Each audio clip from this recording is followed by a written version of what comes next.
Hello and welcome to another episode of the Construction Corner podcast. I'm Dylan. I'm your host, joined by my blue collar badass, Matt.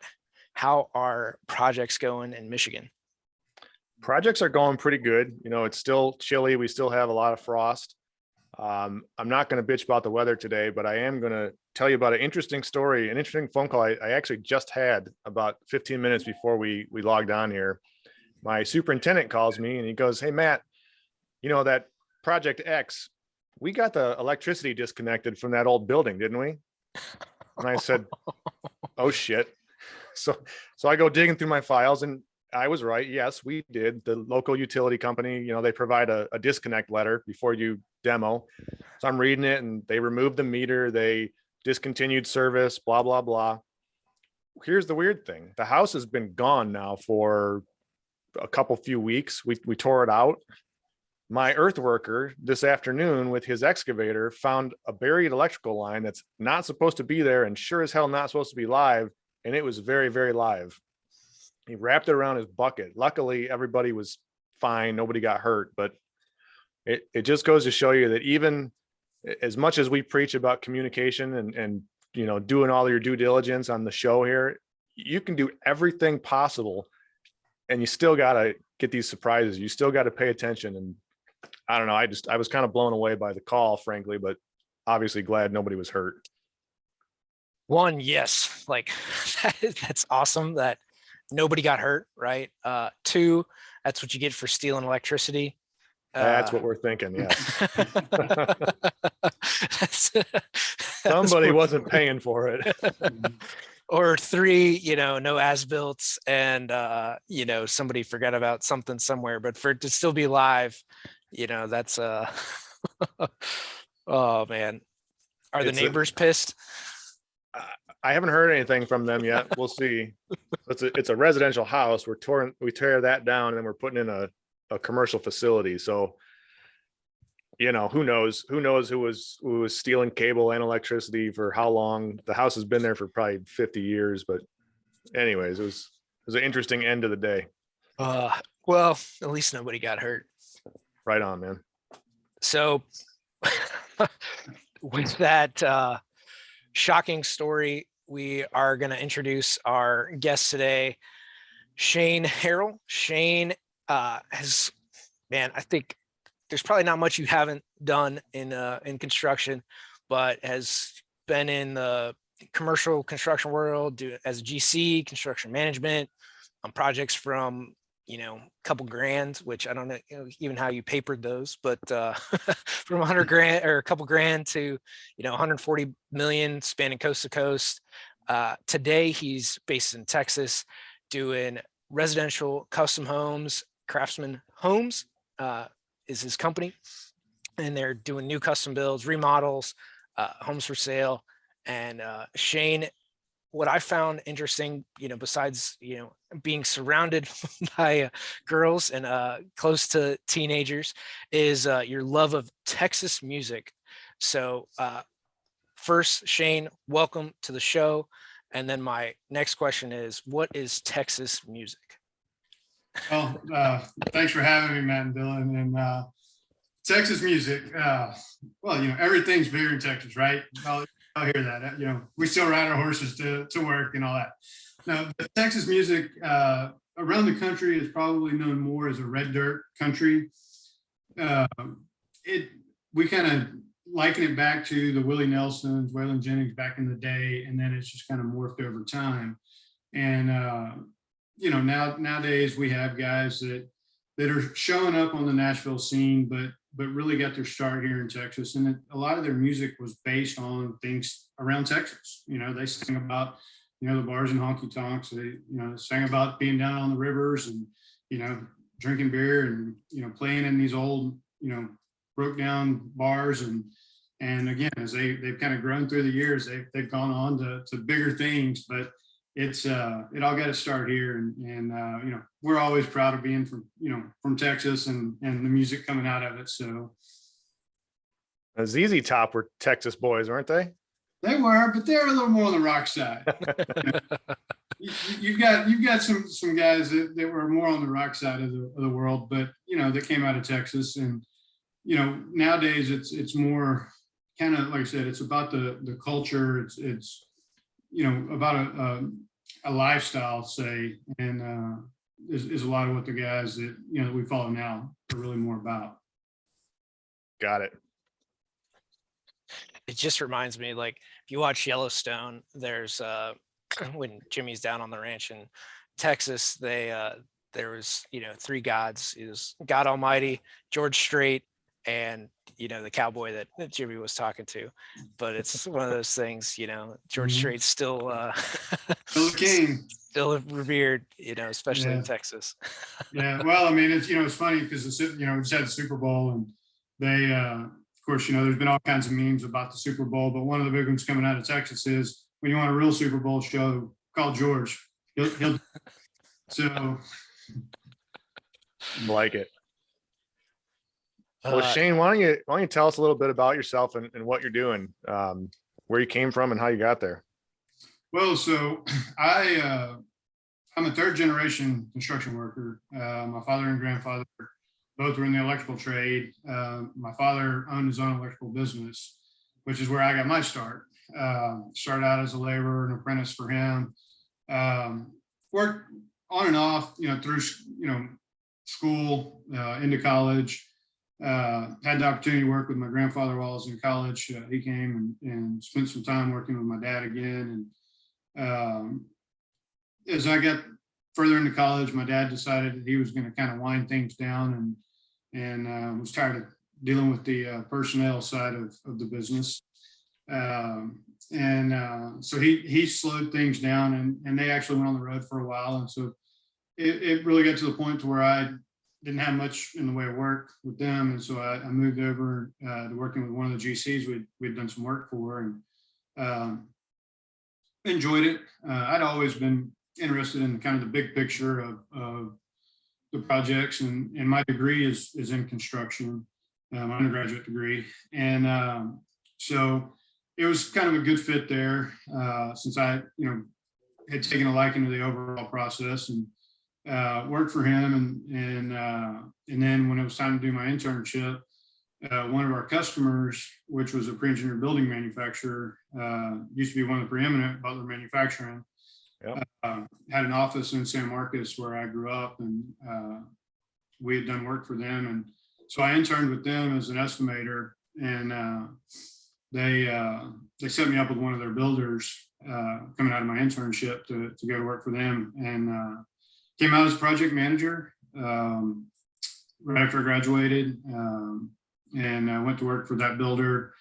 He was a local guy, did pre-engineered buildings, and still around today.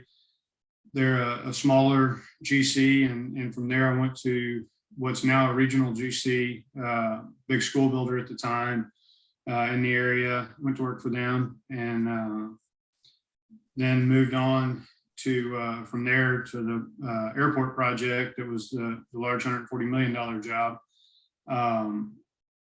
and did worked over there. Ended up that was in San Antonio. Ended up going up to DFW Airport to do some transportation and airport related work up at DFW Airport, and then from there came back down to San Antonio and went to work for the national firm, which is where I kind of got the coast to coast going as project executive, kind of more on the operations management side. And we did everything from multifamily. We did industrial, big tilt wall industrial distribution projects. We did federal work, and we did office, retail, restaurant. Kind of did a little bit of everything. And then in 2017, I purchased Craftmaster Homes, which is our residential division, and it's a company that had been in business for 25 years at that point. So this year we're going on our 30th year of being in business, and the gentleman that I purchased the business from was retiring, took it over, and started kind of making it my own company, a little different flair from somebody that was retiring to, somebody that had come from a faster paced commercial background. And then shortly after I started running things, I had a former subcontractor call me for a project with a oil and gas outfit. So I received a phone call on I believe it was a Wednesday, and they told me that they needed some help, and we had a meeting on Friday morning. So Eric was born on Friday night, and on Wednesday night, and ordered business cards and had them hot shipped to me, and had cards to go to a meeting on Friday morning. And kind of started our commercial division. So and we've done various commercial projects. Like I said, the oil and gas side, we've done some restaurant retail. Been looking at several assisted living projects here as of late. And also looking at some retail and possibly some medical related projects coming up as well. There's a lot there to unpack, and I want to get to all of it because you've got an interesting story there. Let's go all the way back to your time with Butler. That one rings familiar with me. We are a Varco Pruden builder now, who is now that Butler and VP are both owned by Blue Scope. Right. So what did you do as an intern for a fabricator, for a manufacturer? Well, so I worked in the sales department. I was in estimating. So whenever big, custom buildings would come in, I would work the estimates. I worked directly under the regional sales engineer. And so typically, I would put together the bids. If we had to outsource materials, a lot of times when you get on federal work, they'll spec Butler as your building, but they won't use any components from Butler aside from the frame. Yeah.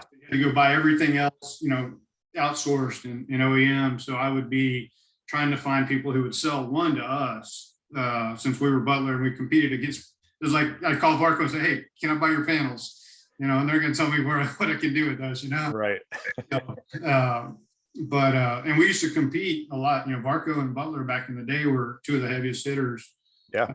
In the country, and so we competed a lot against Varco, and it was we would, of course, at that point this was 94. So, it wasn't like I had great software to work with and that. It was, you did have some internet, but, a lot of it was still going and trying to find those vendors around the country and yellow pages. And,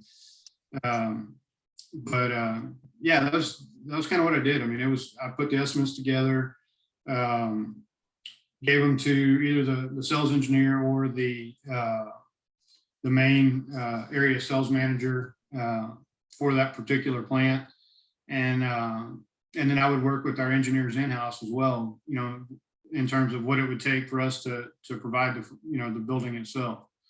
Sometimes it was kind of kicking them along to help us get more competitive on it, because as you probably know, in dealing with the pre-engineered side, if you get something that's not perfectly 90 degrees square, they start spinning.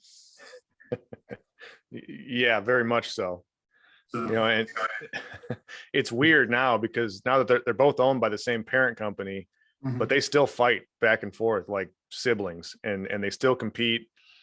And frankly, it's a tough gig right now. We were kind of talking before we went live about supply chain issues, which obviously everyone's heard about. Well, the whole allure of the pre-engineered or metal building system, as they call it now, was that you could get it really fast, right? It was a little bit cheaper, but really you save so much time. Right. Pre-engineered building kits now are like 54 weeks lead time. So there is no savings anymore. So those guys are really fighting, it seems, to keep their competitive advantage in the marketplace, because it was kind of stripped away from them throughout what's going on now. Right. Yeah, no, for sure. And it's funny you say that, because I was pricing out this 6 9,000 square foot buildings for one of my subcontractors is looking at doing his new office, and then having some lease space. with him and called my primary supplier, who is not a national, they're a local vendor. And he goes, I can't do that much right now, Shane. He goes, I can't even get the stuff I've already committed that it's been bid that I've been waiting on, answers to, because I just can't do it. And so now it's like, okay, now what am I going to do? Because now I'm going, I don't have those commitments, like at least having the relationship with Marco, now I'm going out on the street to try and find somebody else to provide that. So yeah, it's going to be very difficult. Yeah, it's a tough market without a doubt. So Shifting gears a little bit, I really want to cover this briefly. So the K-12 market in Texas in particular. So Texas has a lot of independent school districts. I know some of this because we used to do a lot of work in Texas, or we've built a few high schools and like other K-12 like private schools within. We did one in Houston and a few others. But some of the, like, you see these schools being built in Texas. I'm just curious on your experience with those schools, because you'll see 500,000 square foot high schools, purely high schools, be put up in Texas, which is just like, even for like most like the Midwest is like insane. I mean, for these buildings, but kind of your experience for like some of these projects, you're putting up like $1 billion, or some of the bonds that get passed are like $1 billion bonds for school districts in Texas. Because again, if you're putting up a 500,000 square foot building, you're looking at least, $120+ million to do it with fields and everything. yeah. So if you want to elaborate on Texas school districts. Well, so school building is still like super, super large in terms of the commercial market. And it's just a constant. I mean, they're the guys that I used to work for. I mean, they still are huge across the state of Texas in the school market. Very, very successful in it.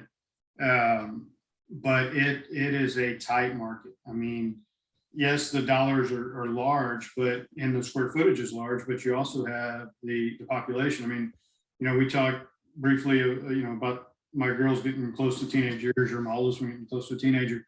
So the elementary school that they go to, my daughter is in 5th grade.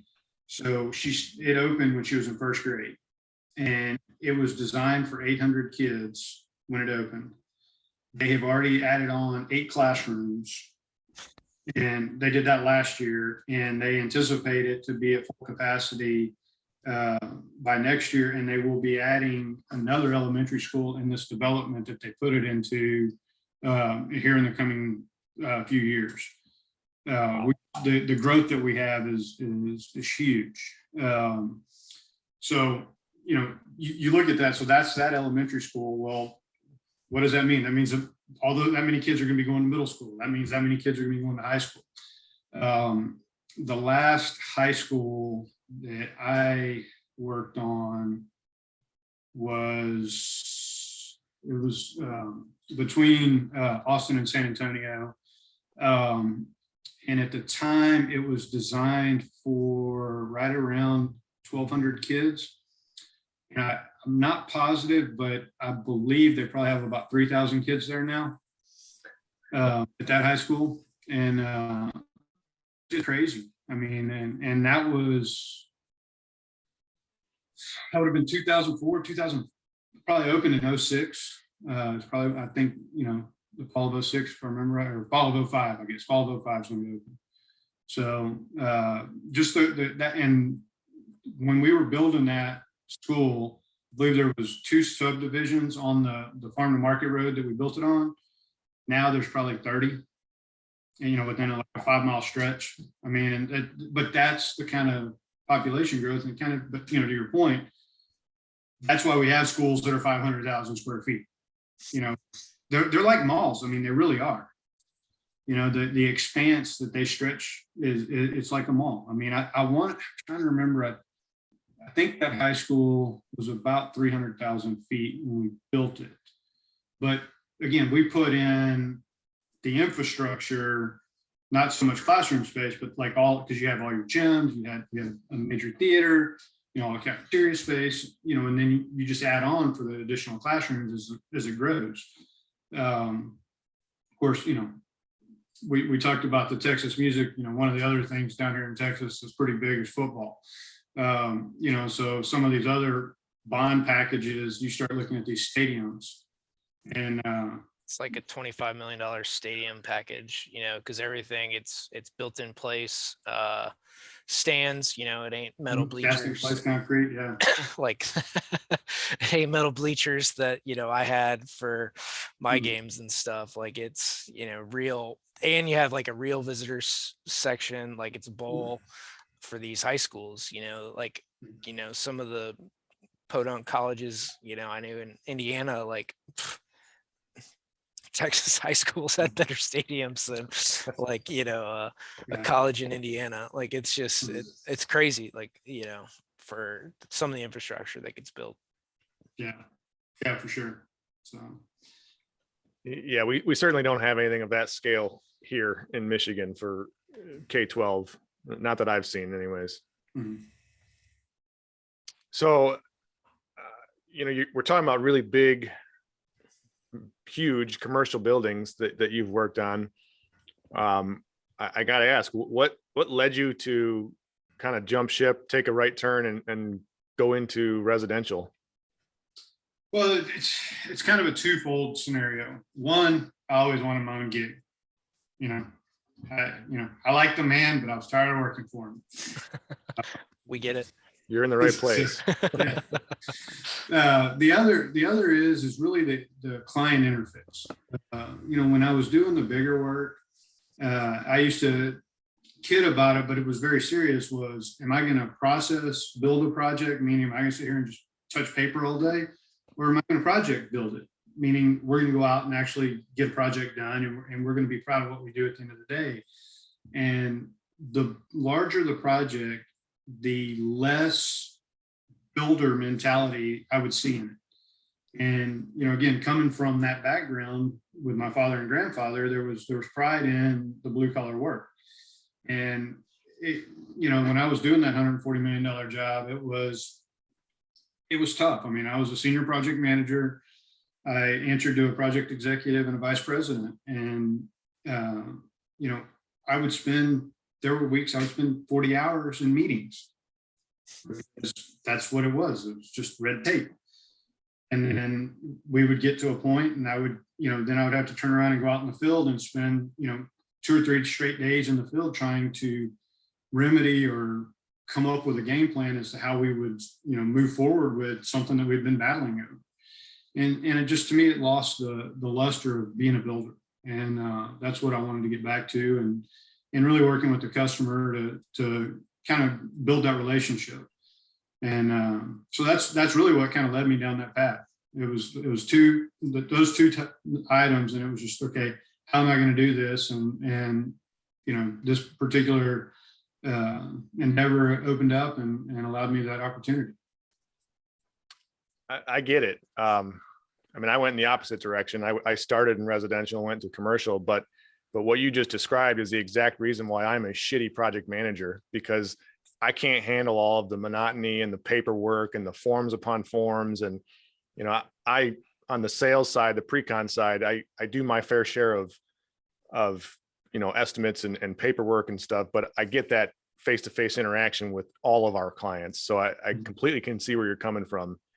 It's a drastic change, in work product, but it allows you the autonomy and the face-to-face. So that makes a lot of sense. It's an interesting answer, and one that I haven't heard previously when we've been doing these shows. Mm-hmm. And one other thing is, as you look at the commercial versus the residential, typically on the residential side, you see your money a little faster. Just not as much of it. It's not as much, but you see it. Yeah. That's that. When I was talking about the oil and gas industry, that was one of the backbreakers. Is you're generally 120 days before you see that first check. And I can't live like that very long. Not many people can, man. That's brutal. Yeah, we've talked before, the differences, and we'll get new subs once in a while that'll come in, smaller scale guys, and they want a deposit. And we look at them like they're speaking a foreign language. Right. You don't get a deposit in commercial world, but you flip the fence into residential, and sure, you could get, all your materials paid for before the job starts. And that's commonplace. Right. So with that kind of that commercial mentality, though, I got to imagine you brought some of that mentality and that pace, because commercial typically runs faster, I think, than residential. For sure. Did you bring some of that into the residential side of what you're doing now? Yes and no. I mean, you can try and, fit that square peg in the round hole, but it doesn't always work. So there's things that I've tried to do that, and to your point, how can I utilize some of those practices and those processes from the commercial world? And, trying to do that, I mean, trying to, like, from a scheduling perspective, one, most of these subcontractors, and that's, I think, to some point of somewhat with the pay that you were just mentioning, wanting to deposit or that, they can't see, to the tip of their nose sometimes with regard to schedule, monies, any of that kind of stuff. So you're having to kind of force it. And so that's one thing that I feel like I've been able to try to do with most of these subs is communicate it better, because I have a plan, take that, that schedule that we've built, or that's commonplace in the commercial world, and really bring it back into the residential where you're communicating with the subs. Now, kind of to our earlier discussion of supply chain, it gets a little more difficult when those things impact the project, and then things start slipping, and what I've planned for no longer works because sub A is 2 weeks late because of the material. Then sub B he's like, look, dude, you lost your slot. I'm a month out. So those kind of things have been more challenging because those guys typically don't have the resources like you would in a commercial environment where you might get, they have 20 guys, and, a lot of these may be, the owner and 2 guys, so it's a single crew that you're getting out of an entire company. I've tried to utilize that. One area where I feel like I failed, just from the kind of the background is like on the safety side, trying to get these guys to understand that is right over. It's a constant battle to try and really just get them to understand any of those elements. Not at the level at which we would have done at the commercial level, but just the general side of it. I was actually having a conversation with my son. My oldest he'll be 15 next month, and I drive him to school in the mornings, and he was talking about steel-toed boots for some reason the other day.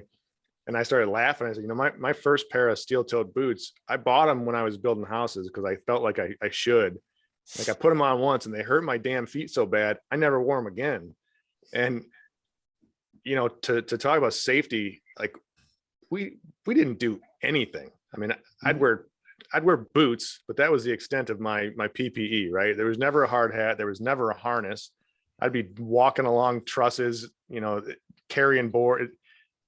It's amazing that more people don't get hurt, right? Frankly, because it was like the wild, wild west when I was building houses. There was no one ever going to come in. There was no OSHA that would show up on a residential site to slap your hand or issue a fine. So it was, as long as you don't fall off and die, you just keep doing what you're doing. And to think about that now, it's kind of crazy to me.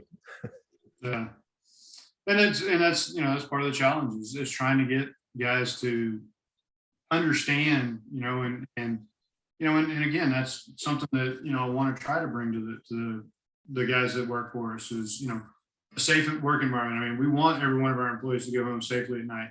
Most of them don't really understand what that means in terms of our envisionment of it, but that's what we want. We want them to do things right. Again, big picture is it's a quality product, and that's one of the elements of the quality.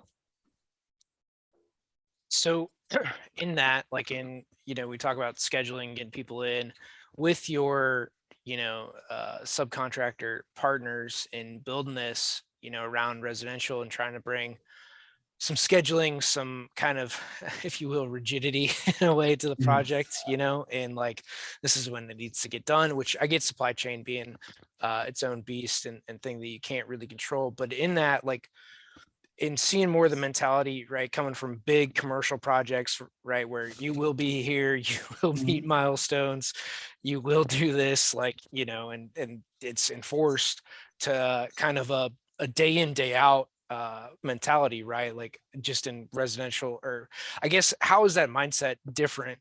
Is really the question, right? From commercial, and that's really the world that I've come from, Mhm. besides me personally, like putting a roof on, or Mhm. like doing Right. stuff, or, helping guys out with whatever, when I was a teenager, building houses. But like past that, like what's the mindset difference that you see with your subs versus, when you were in, especially these big commercial projects? Well, I mean, one is, in the big commercial, of course, is about the LLC. I mean, there is the rigidity there. I mean, you get to work at 7 o'clock in the morning, and in the residential world, typically it's 9:30. You know, then they go to lunch, then they come back, and then they're gone at 3:30. Just like the commercial guys would leave at 3:30, but they started at 7, had a 30-minute lunch on site. You know, but residential, I mean, it's a 9-day difference in how they approach it. It's almost like the whole lifestyle is different from the mentality of the worker, and of course, Texas being open, the union contingent is much smaller on the commercial end. I mean, it's non-existent in residential, but it's much smaller on the commercial end. Typically, it's in the commercial realm of construction, you only see it generally in your MEP trades, and that's not a large portion of it, but that's when you'll see it. If you get into the heavier side, you might see more of the millwrights and ironworker in that, but it's very rare to see that in a general commercial project. Well, the mentality though is still much more rigid on the commercial side, kind of to that end versus the residential, and I think the residential, like I said, still kind of, Matt, you said earlier that the Wild Wild West, it's still that. I mean, they've just the guys, it's run looser. One of the big things that most of the subcontractors here are just labor brokers.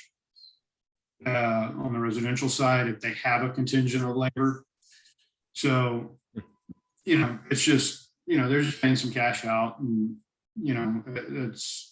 that's a lot of what they do. Well, there is no relationship between the sub and the employee there. If it's being brokered. Now, So like, so in that, is it is it because of like the cyclical nature that Texas typically goes through with like oil, that it's more boom bust than the rest of the country? I mean, I know you're not in like Dallas or Houston, right, bigger oil towns, but like I would, I'm I'm guessing here, but like correct me, like is that because Texas goes through more big cycles of boom I bust? wouldn't say specific to the cycles like that on the residential. Now on the commercial side, you may see more of that because the pay scales of commercial construction versus oil and gas side, when oil and gas starts to uptrend, you can make some very, very good money. And so you do have some issues there.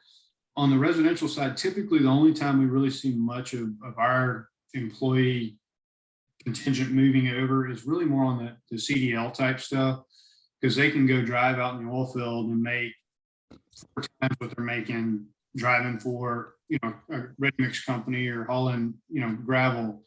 So we do see a lot of the CDL type drivers disappear, but that's been an issue for some time, just because ever since the economy came out of the recession, we've never really fully recovered in those type of trades.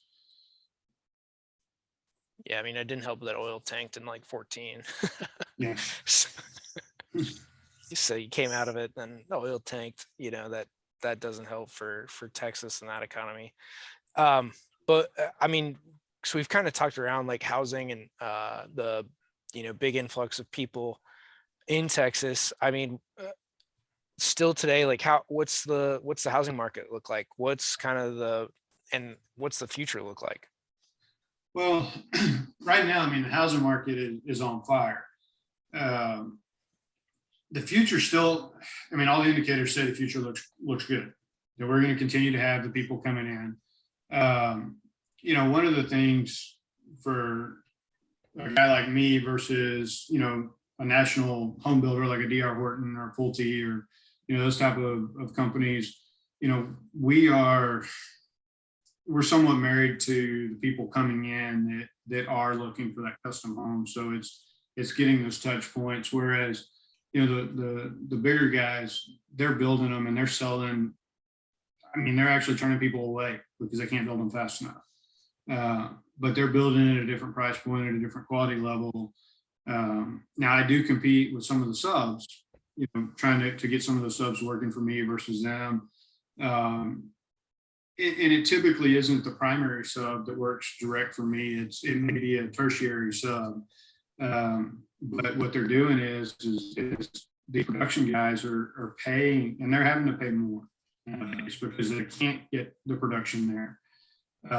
And so they're paying guys, that used to may sub be like a second tier or third tier sub to one of my primary subs.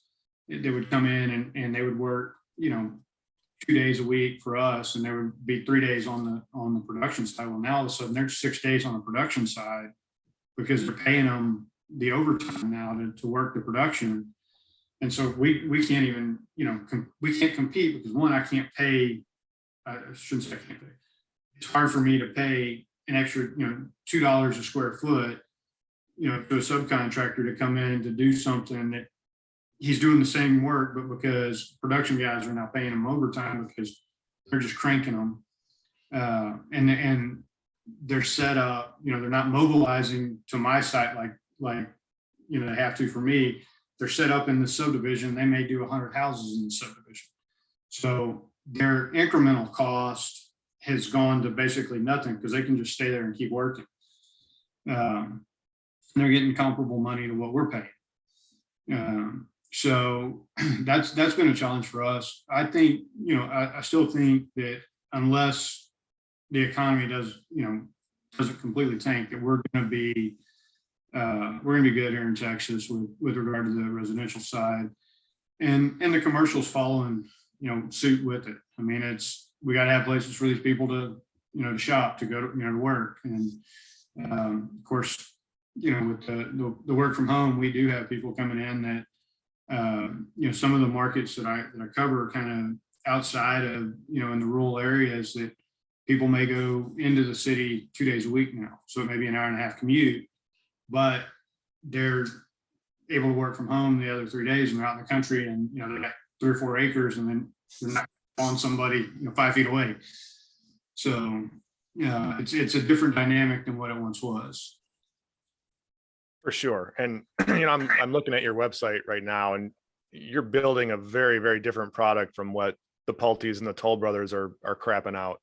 So, I mean, do you, like, these are craftsmanship, they're craft master homes. This Canyon Lake one, first of all, is really cool.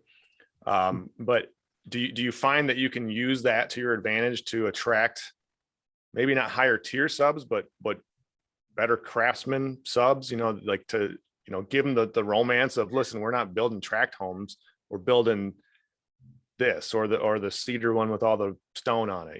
They don't look like your typical boring subdivision house. Well, we do, and in as much as we're able to keep the guys busy. Where I run the challenge is because I am smaller. If I don't have the production, I'll lose those subs, and because they've got 5 other houses that they can go build, and there's there's some production guys that are building not exactly like me, but that are smaller production, but doing a higher end kind of. They would compete, I'd say, more like with a Toll Brothers type product, where it's a semi-custom, I guess, for lack of a better term, Okay. to these, where they let the people come in, make some selections, but it's still a production floor plan. So those guys end up being more my competitors than, say the Pultees or those type of guys, because they're building. Unfortunately, a lot of the subdivisions in this area have allowed them to come in now, and so they're now building in those subdivisions, and it's creating additional competition for guys like me, where these were originally strictly custom. Now the semi-custom guys are 2/3 of the subdivision. So you're a general contractor, obviously. How many employees do you have? Now it's just me. Okay, so you're a strictly paper GC and sub out everything? Sub out everything. Okay.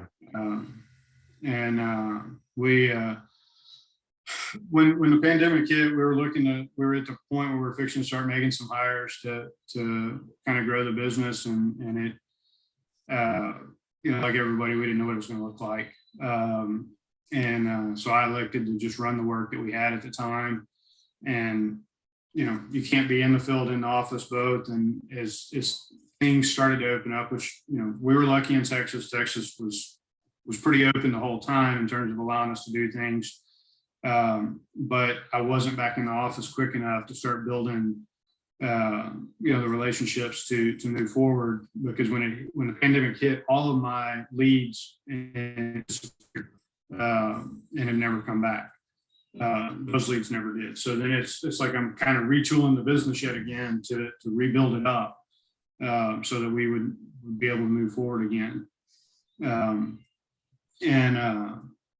So I'm just about to that point to start bringing the people back on, and allow us to start that growth pattern again.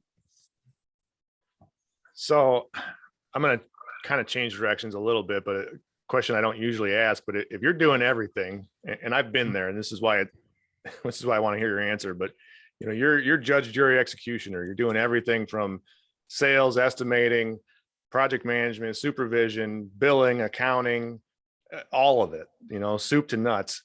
How the hell do you balance that with a family? Because I've seen your Facebook, you've got 2 adorable little girls, you're married. What do you do to make sure that you don't lose touch of that? Well, first, thank you for that. But one of the best things that has happened for me in being in business for myself is my office is literally 5 minutes from my house. Nice. So I can come down to my office to get out of the house, so I can focus on the work. But then I can also run home if I need to, work on homework, or, run one of the girls to a function, or be home with one of them while my wife takes them out. So it's been very good for me. And that, when we talked earlier about, some of the relationship of the commercial to residential and making that transition, that was one of the deciding factors. I was on the road, about 2.5 days a week. And there were days where I may be in town at night. Like I would come home, go to bed, and I would be 4 a.m. and catch a flight to Missouri, for instance. Be in Missouri, fly out at 7, 8 o'clock at night, get home at midnight again, go to bed, get up, and I'd go to work and be in the office the next day, get home at 6 or 7 at night, and kiss my kids to go to bed, kind of thing.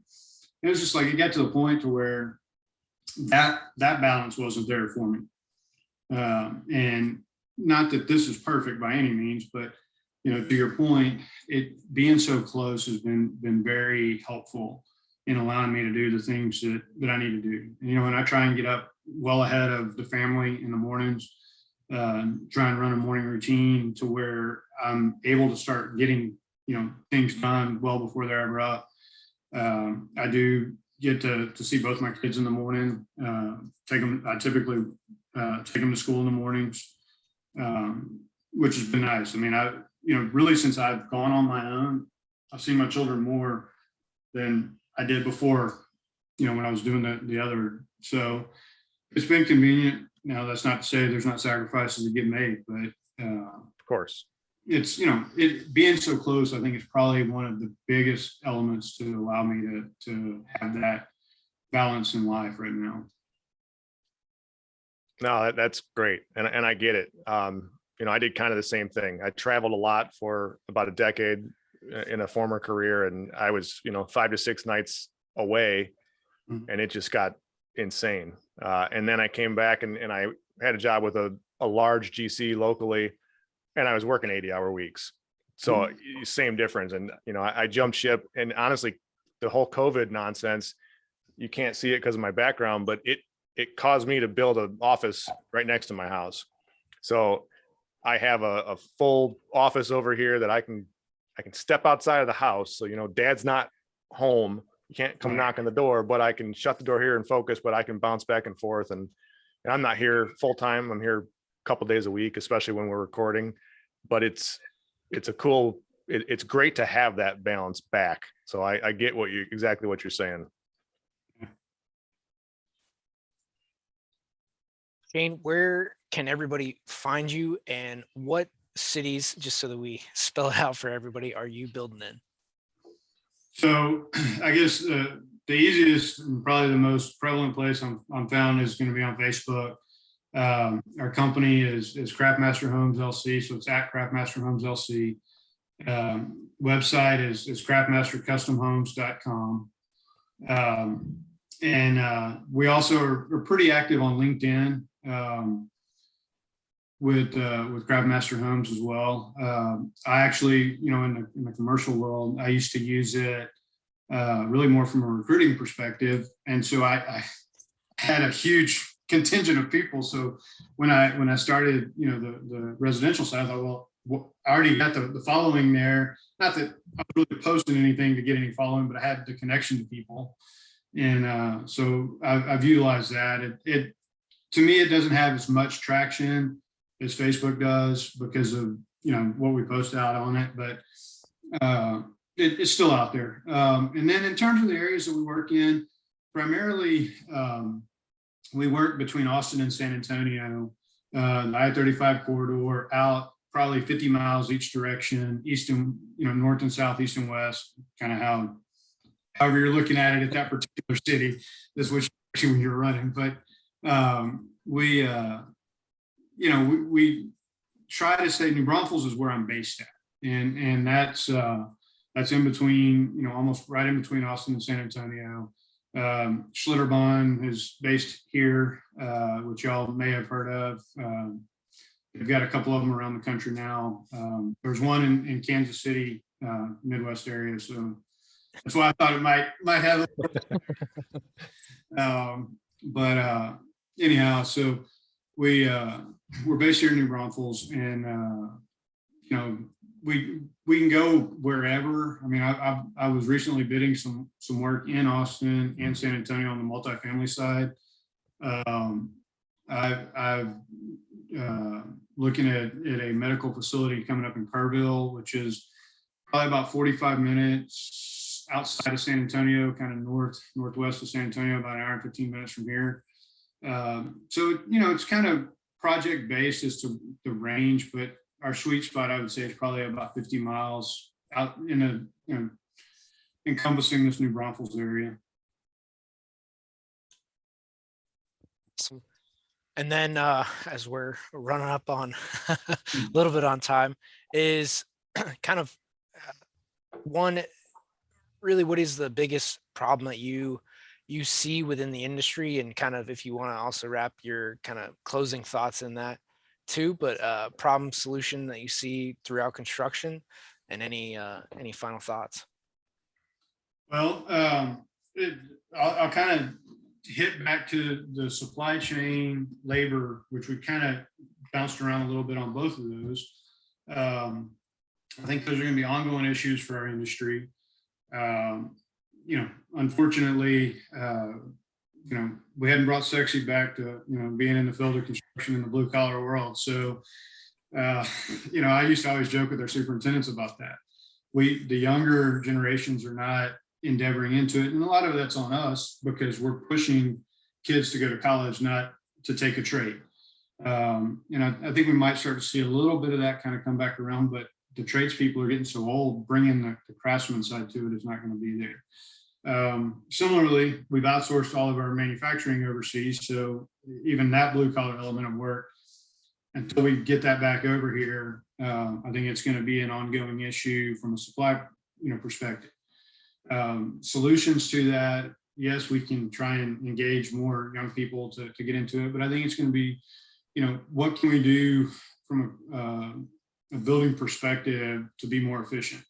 Whether it be alternative construction methods, that maybe the 3D printing, the SIP construction becoming more prevalent, doing things that we might be able to integrate more into the field, or even, again, the planning and scheduling. I mean, it's not going to be this, I want a building, let's go build it tomorrow. It be, we have to start planning these things more in advance, integrating, the design systems into the construction more, I think will help. So I think there's a lot of things that we can do to make us better. But I think they're going to be a challenge. I don't know that, how effective robotics are going to be into it. I know they're trying to use more of it. It's kind of like the 3D printing side. But I don't think it's gonna replace the craftsman at the end of the day. So I think it's going to be an ongoing challenge, and I think it's just really planning better. I think is hopefully what's going to make us successful in the future.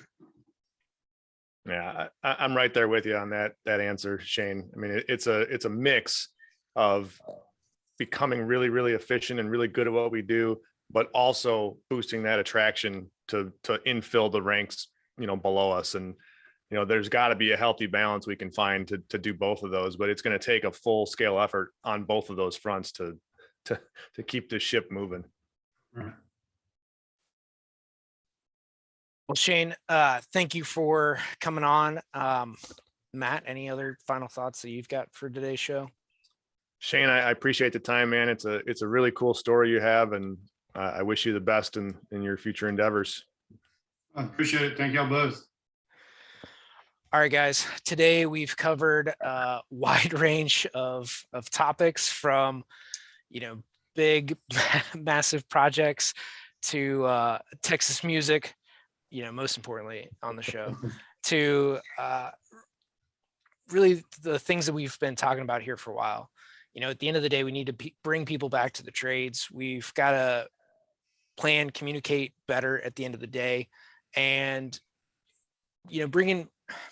it's not just bringing more people into the trades, but understanding and really communicating that construction has a lot of value. There's a lot of skill that goes into what we do, into the craftsmanship of building. It's not just slapping some tile together, slapping a floor down for these homeowners, that want it tomorrow, right? They want a nice home. They want a great place to live. You want a good office building. You want something that's not a hole in the wall, or you're worried about falling through floors. Like at the end of the day, what we do is provide a great product and something that is to be proud of. Like Shane talked about, from coming from big construction where he didn't feel that it was.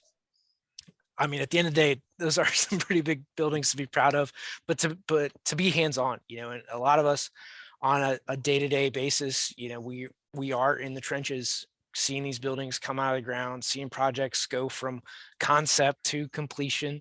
It's a big deal. So being proud of what we do in construction, being proud of the trades, being proud of the people that we work with on a day-to-day basis, and being able to communicate effectively from, day laborer to owner, right? And communicating up and down the chain, and just the people that are in our communities of what we do it's a huge service, not only to the industry, but our communities as a whole, guys. So I really hope that you took some really good nuggets out of today's episode. And again, you continue to spread the message of the trades, construction, engineering, GCs, architecture. It's a good career. It's a great place to be. there's a lot of latitude, a lot of opportunity that you have within this industry, you know, from barely touched on it, but oil and gas to residential to, you know, big commercial projects.